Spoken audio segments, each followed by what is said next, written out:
Jadi cerita kita mulai dari awal pendakian itu tanggal 1 ya, 1 November. Itu gue berdua, duo hiking gue dan juga partner gue. Dan itu hari Senin, weekday jadinya. Jadi lumayan sepi lah. Ketika gue sampai di base camp Wates, itu gue cuma berdua dan kebetulan ada dua orang pendaki kalau nggak salah.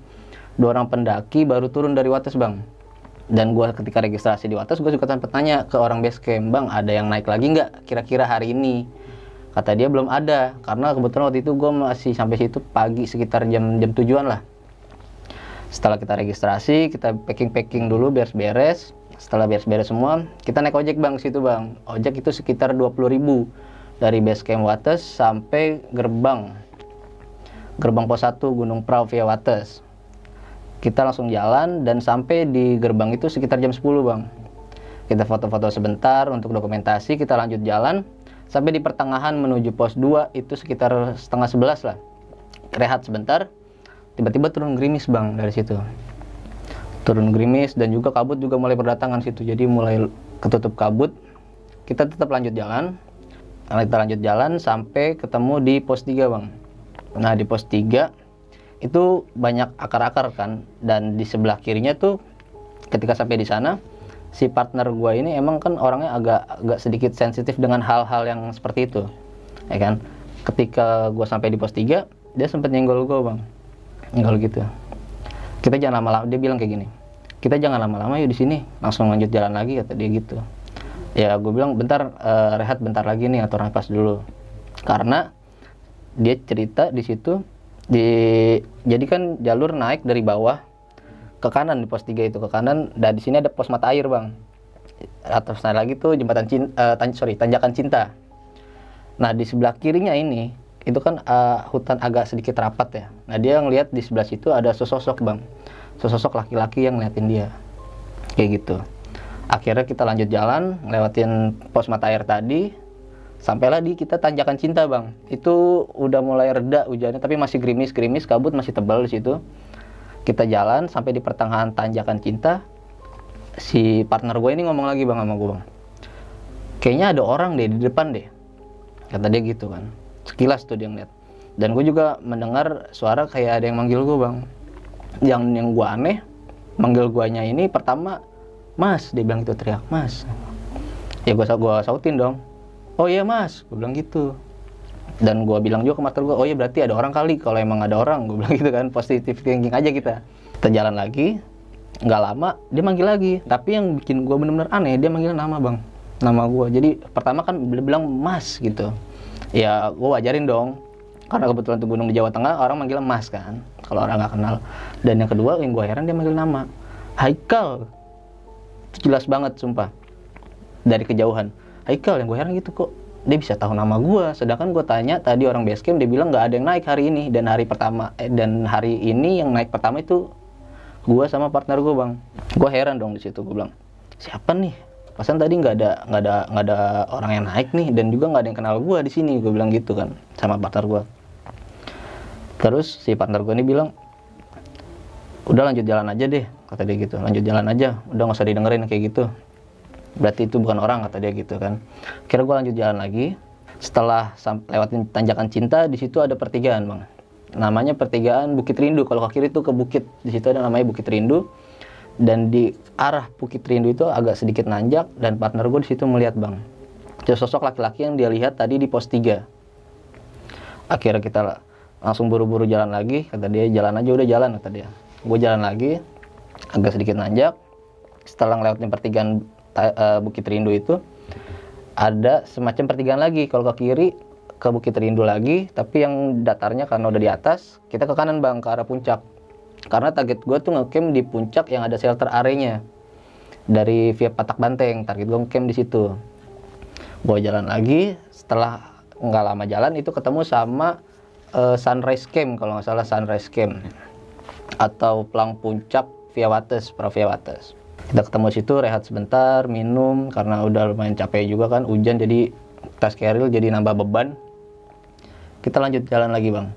Kita lanjut jalan, di pertengahan antara bukit-bukit itu sebelum ke puncak Prau via Batak Banteng, di situ ada satu tenda Dan yang gue heran itu sunyi bang, padahal itu masih siang loh, sekitar jam berapa ya, sekitar jam setengah 1, itu masih siang banget. Kalau tidur juga nggak mungkin sih karena masih siang kan, walaupun hujan gede kayak gitu. Itu kayak nggak ada orang, tapi udahlah gue cuekin aja lah, gue lanjut jalan lagi. Seketika sampailah kita di puncak Perahu Patak Banteng, di shelter area itu kita bikin camp. Itu sampai sekitar jam 1:30 kita udah sampai di sana. Kita diriin tenda, dan dari siang berganti malam. Hujan baru berhenti setelah Isya bang, sekitar jam 7:30-8an hujan baru berhenti di situ. Hujan berhenti, kita masak-masak, santai-santai. Karena kondisi juga habis hujan kan, dan kebetulan pada hari itu perahu tuh dingin banget bang. Kita dalam tenda, selesai kita masak-masak dan makan-makan kecil gitu, kita istirahat aja bang, tidur. Karena dingin mau ngapain gitu kan, keluar tenda juga parah dinginnya. Kita tidur. Nah, ketika gue tidur, gue merasakan sekeliling tenda gue itu kayak ada orang yang nongkrong bang, ngelilingin. Nah, padahal ketika gue ngecamp itu, gue mendirikan tenda tuh posisi di pojok. Jadi kalau dari Patak Banteng itu dari kanan, nah kalau dari Wates tuh dari bukit yang sebelah kiri. Nah di sini tuh puncak biasa buat foto-foto. Nah di sebelah kiri belakangnya ini shelter area. Nah gue ngecamp di sini. Ini agak turunan, rumput-rumput juga. Jadi kalau mau camp tuh pilihannya cuma antara depan gue, kiri gue, sama belakang gue. Tapi yang gue aneh, kalau kiri dan belakang itu gue masih ngewajarin, mungkin ada orang yang camp memang. Tapi ini suaranya dari kanan juga bang. Yang bikin gue anehnya kayak gitu, dari kanan juga. Dan gue intip lah, nggak ada tenda yang benar-benar nempel deket banget sama gue. Ada sekitar 5 meter lah. Belakang juga ada, tapi itu lebih jauh lagi, sekitar 7 meteran bang jarak dari tenda gue ke tenda dia. Dan gue merasakan suara itu tuh kayak bener-bener samping, belakang, kanan, depan juga bang. Itu bener-bener kayak deket banget gitu suaranya. Itu gue dengar sekitar jam 11-an. Akhirnya udahlah, nggak gue gubris, gue lanjut tidurin lagi aja. Gue tidur sekitar jam 12 lewat. Itu karena dingin, akhirnya gue sama partner gue beser bang. Kebelet lah kita buang air kecil. Yaudah gue biarin partner gue dulu aja. Dia buang air kecil di arah ke belakang, itu ada bukit, ada alang-alang juga.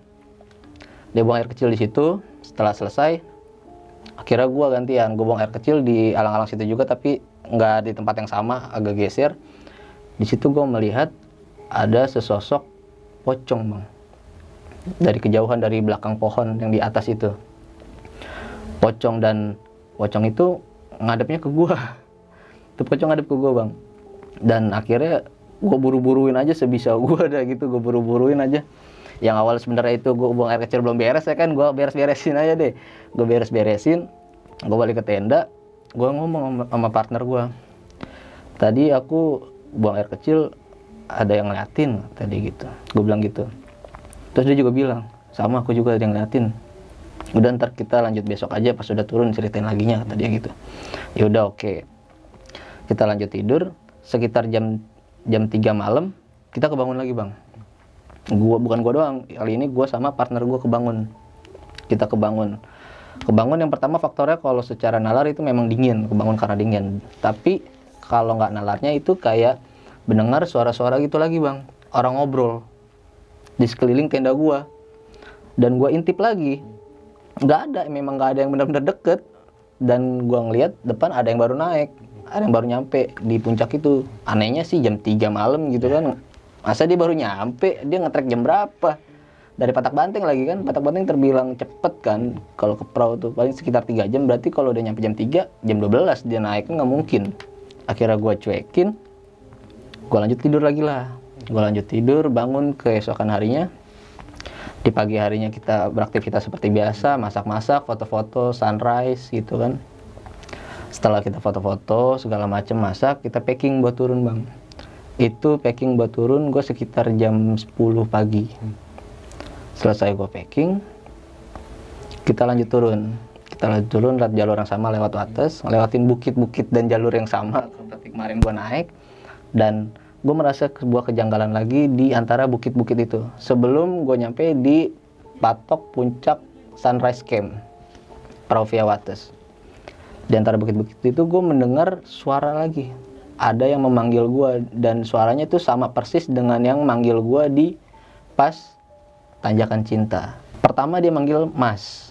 Mas, gue saut dong, mungkin orang kali nih. Sekarang kan udah ganti hari, mungkin ada yang naik lagi nih ya kan. Karena itu kondisinya gerimis lagi dan kabut juga, jadi kan mungkin nggak kelihatan, positive thinking aja, mungkin orang nggak kelihatan nih, orang lihat gue nggak ngeliat dia. Oke, gue sautin, iya Mas, gue bilang gitu. Gue jalan lagi, nggak ada orang nih, manggil lagi dia kedua kalinya, Mas, kata dia gitu. Oh iya Mas, gue bilang gitu. Di mana, gue bilang. Dia nggak nyaut bang, dia nggak nyaut. Gue cuekin lagi, gue jalan lagi. Terus dia manggil lagi bang, tapi kali ini ketiga kalinya dia manggil nama Haikal dengan jelas. Gue merasa aneh lagi di situ bang. Gue pikir nggak mungkin juga nih ada yang kenal gue lagi. Masa kemarin naik ada yang manggil nama, sekarang ada yang manggil nama lagi, gitu kan? Nggak masuk di akal juga kan. Sedangkan ini di Jawa Tengah gitu. Akhirnya gue tanya sama partner gue ini, tadi denger nggak sih ada yang manggil aku? Yang pertama manggil Mas dan yang kedua manggil nama. Iya aku juga denger, itu yang manggil bukan orang. Suaranya dari kanan kan? Iya dari kanan, dari kabut bukit seberang. Gue bilang gitu. Iya itu bukan orang yang manggil, kata dia gitu bang. Udah kita lanjut jalan aja, jangan digubris kayak gitu tuh. Ya udah akhirnya kita lanjut jalan lagi. Turun Tanjakan Cinta dan sampai di pos 3. Kita istirahat sebentar dan di situ partner gue ini merasa gelisah bang. Gelisahnya itu seperti ada yang ngikutin, dia bilang. Gue tanya, kamu kenapa gelisah kayak gitu? Nggak apa-apa, udah kita harus buru-buru turun nih. Aku ngerasa nggak enak banget kayak ada yang ngikutin. Ya udah oke, kita lanjut buru-buru turun. Turun pos 2 itu masih gerimis dan anehnya bang, di tempat yang sama ketika gue istirahat pas gua naik itu di pertengahan antara pos 1 dan pos 2, di situ pun sama. Di situ kan mulai gerimis. Di hari sebelumnya ketika gua naik kan mulai gerimis, hujan dan kabut. Dan ketika gua sampai di tempat yang sama, itu sama. Kabut dan gerimis pun hilang. Gitu. Jadi seakan-akan gua memasuki alam yang berbeda. Suasana dan cuaca yang berbeda gitu. Dan ketika gua turun pun sama, langsung cerah, pleng. Gua heran di situ. Akhirnya gua turun pos 1 dan akhirnya gue sampai base camp dan gue sempat mengkonfirmasi lah apa yang gue rasakan dan apa yang dia lihat. Dan gue tanya ketika pas malam itu yang buang air kecil bang, gue tanya sama dia, kamu emang dilatin apa? Aku dilatin pocong, kata dia. Kamu dibilang dilatin juga, emang dilatin apa? Sama, pocong. Jangan-jangan yang kita lihat itu pocong yang sama. Gitu. Wah untungnya nggak dijahilin sih, untungnya ya. Terus gue tanya lagi sama dia, kamu tadi pas turun di pos 3 gelisah kenapa? Dia bilang, kan tadi ada yang ngikut kita pas turun. Yang ngikut, masa nggak ada orang tadi? Gue bilang gitu kan. Dia bilang, iya memang nggak ada, dan yang ngikut itu memang bukan orang, kata dia. Yang ngikut itu laki-laki yang kemarin pas kita naik itu ngeliatin kita, tadi gitu. Terus sekarang masih ngikut sampai base camp, gue bilang gitu. Enggak, dia lepas di pertengahan antara pos 1 dan pos 2 itu, kata dia gitu bang. Wah gue bilang ya udah syukur deh kalau memang udah lepas gitu kan, dan sekarang udah aman kan. Iya sekarang udah aman, kata dia gitu. Ya udah akhirnya setelah gue mengkonfirmasi itu, kita bersih-bersih, berberes, dan kita langsung cabut ke homestay bang. Dan ya cukup segitu aja cerita di Gunung Praunya itu.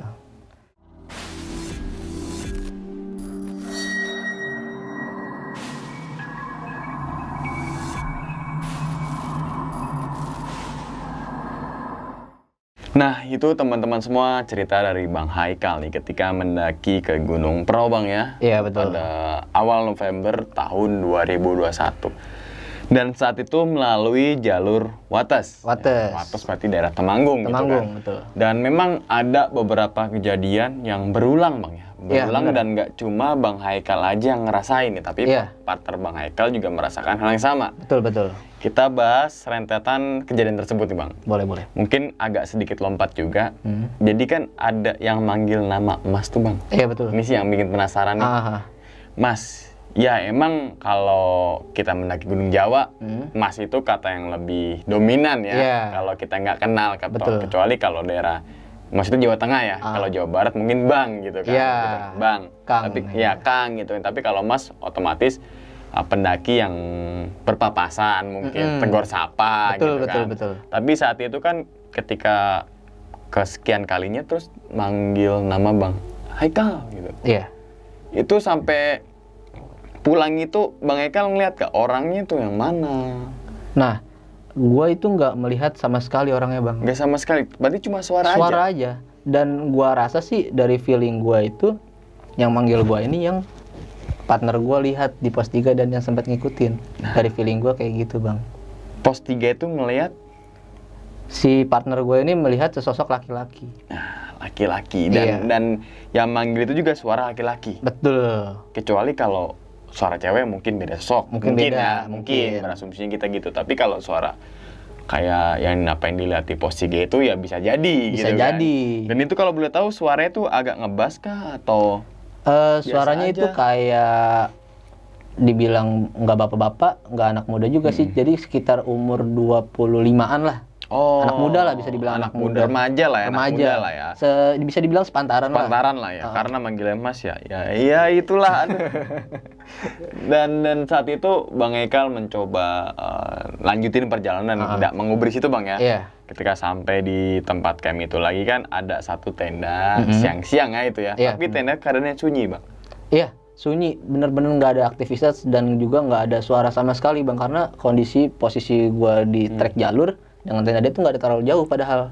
Deket ya, Deket. seharusnya kedengeran lah dia. Kedengeran lagi suara dia misalnya ngobrol tidur, atau apa. juga ya siang masa Siang. tidur gitu kan. Di gunung siang tidur nggak lumrah banget gitu kan. Tapi saat pulang itu Bang Haikal ngeliat tenda itu lagi gak? Nggak ada, clear. Nggak ada. Tempat itu clear, nggak ada sisaan bekas tenda, bekas pasak, bekas orang masak, nggak ada. Iya. Padahal gue ngelihat panci dia di depan tenda. Oh tapi panci ada? Panci ada depan tenda. Sepatu gue nggak ngelihat. Jadi tenda tertutup, panci kayak buat nampung air gitu. Oh sampai ngari hujan ya? Iya. Oke. Dan yang gue lihat itu bekas panci, bekas sampah deh minimal, sampah Indomie atau sampah nasi. Gue nggak ngeliat bekas sama sekali orang bekas ngecamp di situ, Bang. Bekas tapakan tenda juga Nggak seharusnya ada dong Di gitu situ kan? benar-benar clear. Bahkan di situ kan memang sabana kan ada rumput-rumput kecil Iya. gitu kan. Di situ kan kalau memang kita bekas ditimpah tenda harusnya kan rata berbekas lah Dan seenggaknya. ketahuan kalau itu Iya. baru gitu Iya, ya, betul. baru. Dan Tapi itu itu biasa aja. Clear benar-benar kayak Kayak nggak pernah ditempatin orang gitu ya? iya. Oh. Clear. Itu sebenarnya tanda tanya juga sih buat gue sampai sekarang gitu. Iya sih.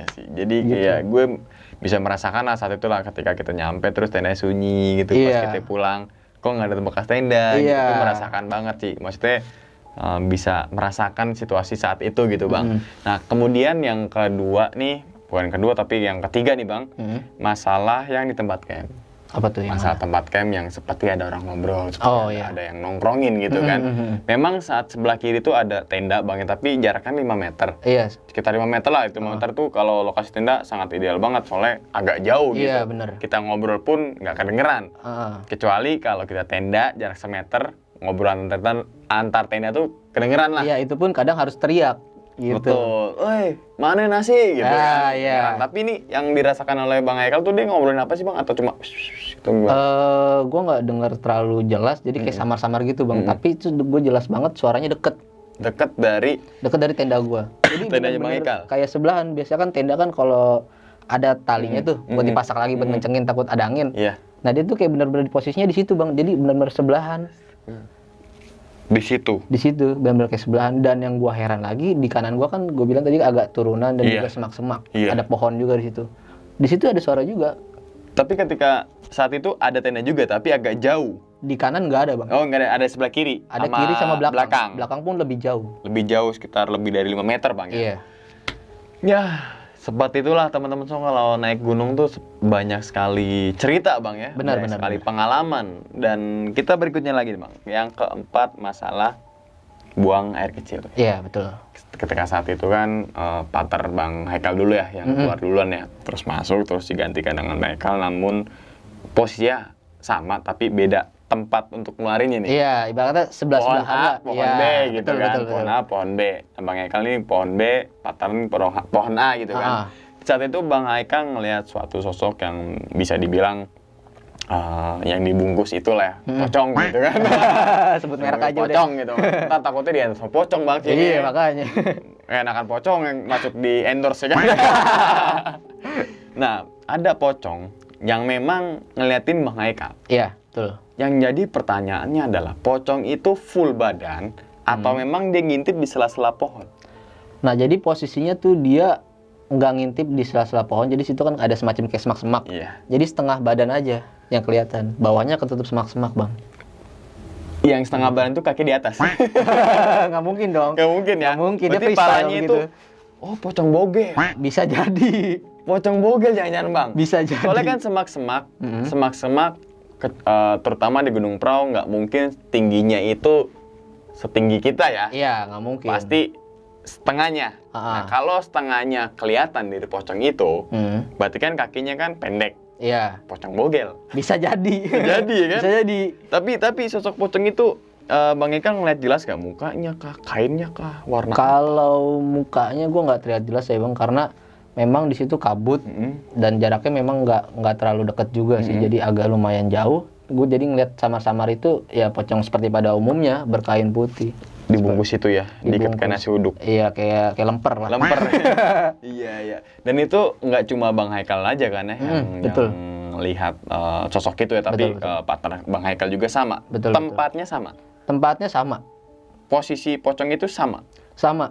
Nggak geser sedikit pun.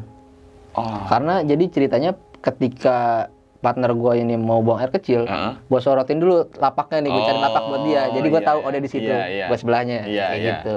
Jadi ketika si partner Haikal jalan ya, di situ aja gitu kan. Terus sudah. Jadi Bang Haikal, jangan di situ. Tapi ngelihatnya itu sekitar berapa meter tuh Bang dari lokasi Bang Haikal kencing itu? Ke sosoknya itu? Iya. Itu sekitar 10 meteran Bang. 10 meter? 10 meteran. Agak jauh ya? Agak jauh. Tapi sangat jelas. Bisa dibilang sangat jelas, itu hanya samar-samar karena kabut sih. Karena kabut, jadi samar-samar itu karena kabut, tapi penampakan pocong itu sangat jelas. Sangat jelas, dan karena matanya itu menyala Bang. Oh, warna apa Bang? Menyala kayak sinar kunang-kunang aja gitu, dan awalnya gue mengira kunang-kunang Bang. Iya, kena senter teng gitu kan iya, ya, kena headlamp ya. Iya, itu baru jelas. Wah, gila. Ternyata doi nih. Wah, si doi gitu kan. Awalnya, ngapain awalnya gue kira kunang-kunang asik aja kan, set. Wah, kunang-kunang nih kan. Tapi kok cuma 2 sejejer dan itu nggak terbang-terbangan gitu. Diem aja gitu ya. Iya, kunang-kunang lagi pacaran ya kan. Apa gimana nih di prau ya kan. Gue sorotin, set. Wah gila, doi ini. Ditegesin gitu Bang ya? Iya, gue tegesin gitu pakai headlamp. Iya, wah doi ini. Udah beres-beresin aja deh. Diintip pocong bogel Bang Haikal.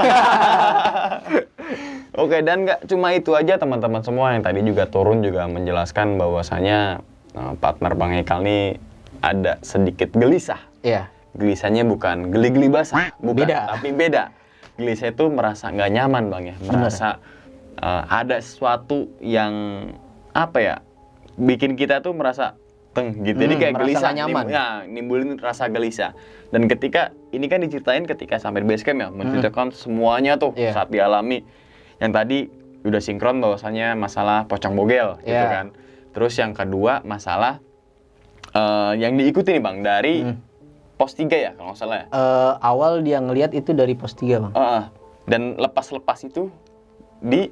itu setelah gue melihat tenda itu ketika naik ya, ketika turun pun muncul lagi dari sama itu. Di lokasi yang itu juga. Di lokasi dari pos 3 hilang juga. Di pos 3 pas gue turun dia baru muncul lagi. Nah makanya si partner gue ini merasa gelisah seperti ada yang mengikuti, dan lepasnya itu di antara pos 1 dan pos 2 tadi. Si sosok laki-laki ini. Laki-lakinya Bang Haikal ngulik partnernya nggak bahwasanya perawakannya seperti apa?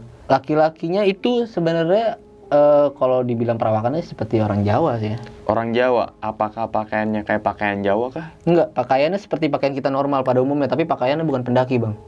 Seperti warga lokal. Warga lokal. Tapi dia sering nampakin situ, bukan sering tapi ditampakin nama sosok itu. Iya, si partner ini dan diintilin terus tuh. Iya. Karena partner Bang Haikal bisa dibilang sensitif Bang ya, dengan hal-hal yang bersinggungan dengan dimensi lain bisa dibilang ya, dengan kehidupan lain selain kehidupan kita. Nah, dan saat itu juga Bang Haikal udah terjawab semua tuh ya saat di base camp. Ternyata oh sama nih, oh sama nih gitu kan, oh sama nih. Ternyata yang apa yang dialami sama Bang Haikal dialami juga sama partner Bang Haikal. Bener. Jadi nggak cuma dialami sendiri. Dan saat di bermalam itu denger gak si partner Bang Haikal itu? Maksudnya ada suara ngobrol. Nah, kalau yang pertama sebelum buang air kecil itu dia nggak denger, Bang. Nggak denger. Jadi hanya gua doang yang denger. Karena dia tertidur dan gua pun sempat kebangun gara-gara suara itu. Dan akhirnya gua intip kan dan plong jauh. Sampai akhirnya alhamdulillah sampai di homestay dan hari berikutnya ke Gunung Sumbing via Bowongso, Bang ya. Jadi teman-teman semua kalau pengen tahu kelanjutan dari cerita Bang Haikal di Gunung Sumbing itu silakan komentar sebanyak mungkin. Kalau like sampai tembus di 3.000, gue undang Bang Haikal lagi untuk menceritakan pengalamannya di Gunung Sumbing melalui jalur Bowongso, jalur yang awal tahun gue laluin dan nggak sampai di puncak gitu. Jadi teman-teman semua ya, habis nonton video ini ya, langsung mampir aja ke YouTube channelnya Bang Haikal, yaitu Haikal Sultan Ramadan. Karena di situ membahas terkait vlog pendakian. Yang suka naik gunung, yang nggak suka naik gunung juga pengen jalan-jalan online, bisa juga. Boleh mampir. Boleh mampir. Yang mau naik gunung nggak punya perlengkapan, silakan lihat reviewnya, gitu boleh kan. Mampir lagi. Boleh mampir lagi. Yang pengen cerita horor, house horror kita nih, gitu kan. Boleh mampir lagi. Boleh mampir. Jadi teman-teman semua dari sini nih ya, langsung wajib subscribe nih ke channel YouTube-nya Bang Haikal, yaitu Haikal Sultan Ramadan. Link ada di bawah video. Dan sebelum ditutup nih Bang, ceritanya atau bukan ceritanya, videonya punya pesan atau mengingatkan nggak sih Bang untuk para pendaki yang suka naik gunung gitu? Pesan gue untuk kalian yang nonton video ini, terutama untuk para pendaki, yang pertama itu ketika kalian ingin mendaki itu namanya wajib restu orang tua, Bang. Itu wajib restu orang tua, izin. Seenggaknya kita memberitahulah kemana tujuan kita kepada orang tua kita. Yang kedua, ketika kita melakukan pendakian dengan siapapun, partner kita atau orang lain, sebisa mungkin kita jaga etika kita, Bang. Etika dan norma kita, karena di alam itu bukan tempat kita. Itu tempat semuanya, Bang. Ada kita sebagai manusia, ada beberapa sosok, ada juga hewan, flora dan fauna di situ semua ada kan. Jadi kita hidup berdampingan lah dengan mereka, jadi kita harus sopan di situ. Dan yang ketiga, ketika kita melihat hal-hal yang aneh gitu, sebisa mungkin tolong jangan diceritakan langsung di lokasi, Bang. Karena mereka makhluk-makhluk yang seperti itu lebih sensitif dari kita. Kita di sini, kita ngomongin mereka yang di sana. Mereka bisa datang segini. Cukup langsung datang, Bang. Datang, tuh. Kalau kalian bisa lihat tuh. Kalau sekarang nggak bisa, Sinar Jaya udah nggak trayek, Bang. Oh iya bener, udah lewat ya. Jadi sore baru dia ngikutan di bagasi tuh. Nyempil situ ya kan. Nyempil. Ada lagi, Bang? Jadi itu aja sih. Jadi sebisa mungkin ketika kalian mengalami kejadian seperti itu, tolong jangan ceritakan langsung di lokasi. Jadi ceritakan lagi di base camp aja untuk mengkonfirmasi. Nah, atau bisa cerita di sini. Ya, itu boleh banget. Boleh banget. Ya, gas. Jadi ingat teman-teman semua ya, cerita dari Bang Haikal ini bukan untuk nakut-nakutin teman-teman semua nih ketika mendaki ke Gunung Prau ataupun ke Gunung Sumbing ataupun ke gunung manapun, Bang ya. Betul. Tapi ambillah sisi positifnya dan juga buang sisi buruknya. Karena kita belajar dari pengalaman seseorang, dan pengalaman adalah guru yang paling bijaksana dalam sebuah kehidupan. Betul. Karena setiap orang adalah guru dan setiap tempat adalah sekolah. Terima kasih banyak ya Bang Haikal. Bang Haikal itu bukan Ustadz Haikal, Ustadz Haikal kan? Bukan. Ternyata Ustadz Haikal nih gitu kan. Sebelumnya udah terima kasih banyak Bang ya udah datang ke sini untuk menceritakan pengalaman yang sungguh luar biasa dan bisa diambil segi pembelajarannya nih untuk teman-teman semua. Oke, sekian dulu pada video kali ini dan nantikan video-video gue berikutnya.